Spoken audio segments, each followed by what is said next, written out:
Hey guys, welcome back to the channel. Today I'll be doing my very first DVD slash Blu Ray slash 4K collection updates. I figured I'd start doing these on this channel. I used to do it on my old one.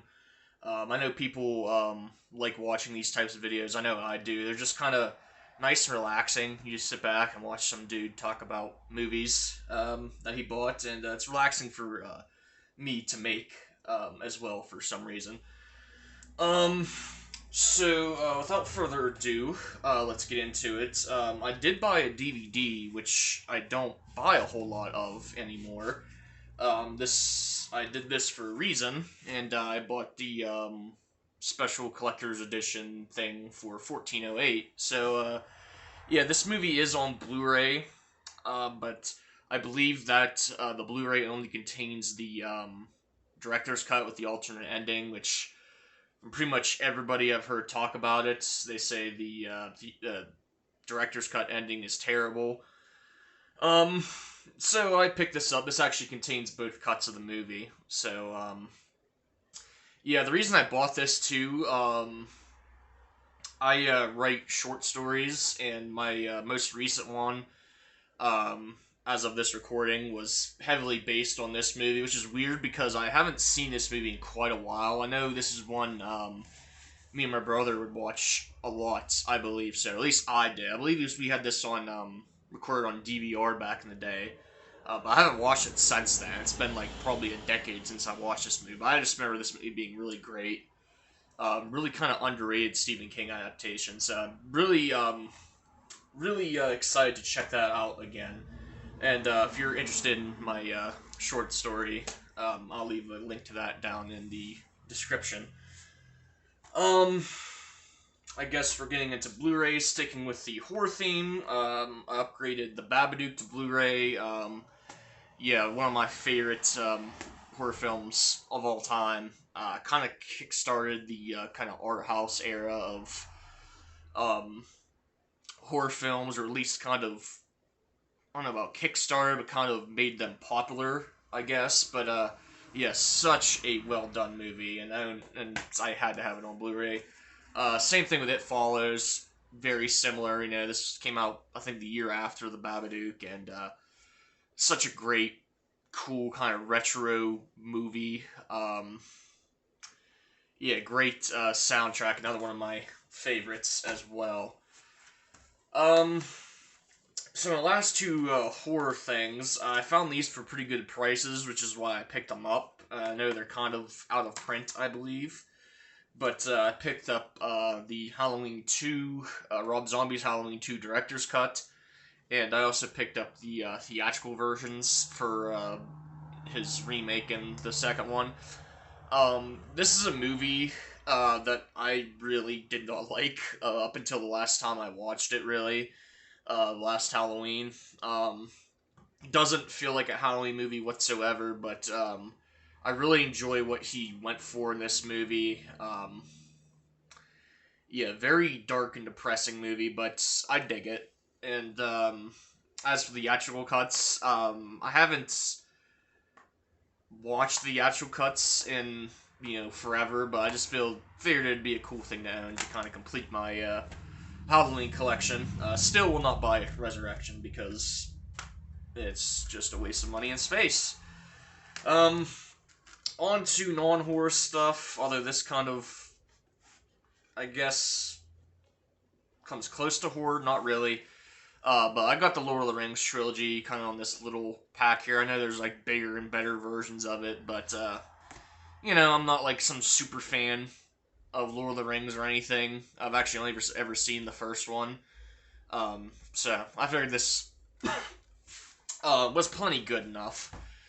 I bought just the theatrical versions. The extended cuts.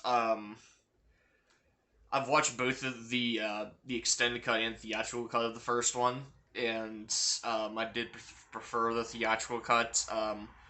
Peter Jackson himself even said the extended cuts are more like novelties for like super fans of Lord of the Rings, which, like I said, I am not. So I do really enjoy the first movie though that I've that I've watched. It's really cool, really well made. Um, but yeah, with like Return of the King, like it's like a 3.5 hour movie, like, and it's already like one of the highest rated movies of all time. It's like I don't see what adding an entire hour to the movie is going to accomplish. I don't see it turning out well. Next up we have Brokeback Mountain. Perfect movie to get the bros together and watch.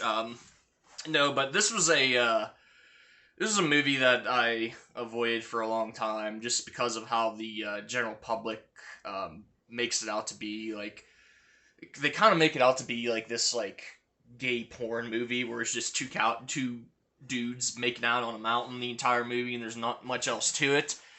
Um, my brother actually watched this and said this movie was actually amazing. So I checked it out sometime last year, and yeah, it turns out it's just a lot of propaganda surrounding it. This is an incredible movie, one of the best romance movies ever made, I think so. Very depressing movie, probably the most depressing movie I can think of, honestly. But yeah, friggin' Jake Gyllenhaal and Heath Ledger are just fantastic in this movie. And like I said, there's much more to this movie than what people, I don't know, just make it out to be. Like it's kind of like a brunt of a joke, I guess, and it's really a shame. It won Best Picture for a reason.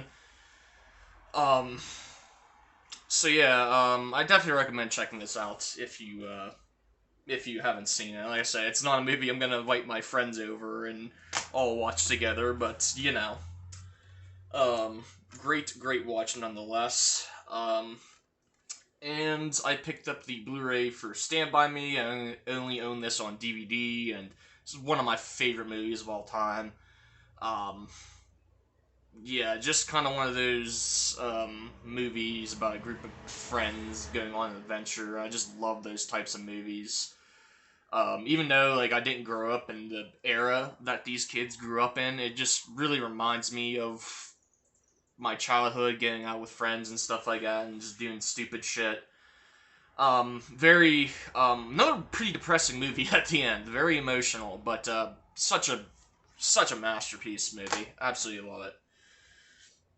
And to close it out, we have some superhero movies.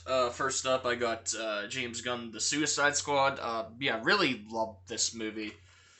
Um, it kind of gave me exactly what I wanted from it. Very violent, very funny at times, and also some really emotional character moments in it as well. Um, yeah, super well directed as well, and I think this movie's smarter than people give it credit for. There's actually some good social commentary in this movie, and yeah, it's probably like it's not my favorite DCE movie. It's definitely in my top four. Um, this is probably the most like rewatchable one for me. Like, I could turn this on like anytime and um, just really enjoy it. So yeah, thought that was great. Definitely want to see the air cut of the original Suicide Squad though. Next up is probably gonna surprise a lot of people. And yeah, I bought Eternals, the MCU movie from last year, or yeah, 2021, I believe it was released. Yeah, people who know me and people who have kind of watched this channel know that I am not a fan of the MCU. I actually recently got rid of some of my MCU movies because I'm just like, I bought them and I never feel like watching them. But this movie got like pretty negative reviews, and it kind of piqued my interest because I was like, why would an MCU movie be getting negative reviews? It kind of made me to believe it was because it was a lot different from the rest of the MCU, and it definitely was. And man, I was super impressed with this movie.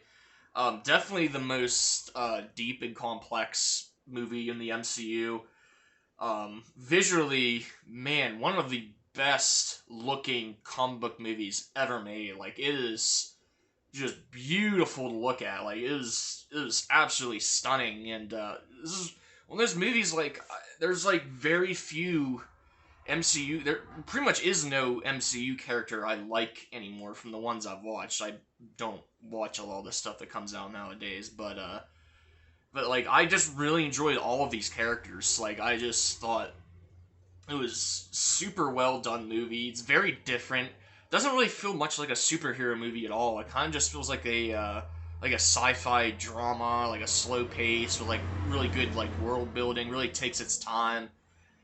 Uh, yeah, I love this movie. I really did. Um, Never thought I'd become a big defender of an MCU movie. Never thought I'd care enough, but yeah, I will definitely defend that movie when I see people hating on it.